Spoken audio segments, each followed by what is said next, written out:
Welcome to Man Does Tech, where I solve the problems you didn't even know you had.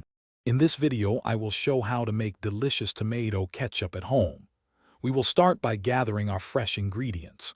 You will need approximately 2 pounds of ripe tomatoes, about 1/2 cup of vinegar, 1/4 cup of sugar, and a selection of your favorite spices like onion powder and garlic powder. Ensuring you have high-quality produce is key for the best taste. Next, combine your chopped tomatoes, vinegar, and spices in a large pot. Bring the mixture to a simmer and cook it gently for about 30 minutes, or until the tomatoes are very tender.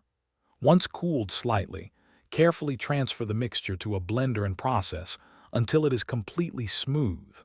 Then, push the sauce through a fine mesh sieve to achieve that classic, silky ketchup texture. Now pour the smooth, strained sauce back into your pot.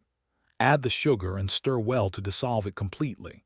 Continue to simmer the ketchup over low heat, stirring occasionally, for another 30 to 45 minutes. This slow cooking process allows the flavors to meld and the ketchup to thicken beautifully. Remember to taste and adjust the seasoning, perhaps adding a pinch more salt or a dash of cayenne pepper for a little kick. Finally, carefully ladle your hot, homemade ketchup into sterilized jars or bottles. Fill them almost to the top, leaving about 1/2 inch of headspace. Seal the containers tightly with lids and let them cool completely on your counter before transferring them to the refrigerator.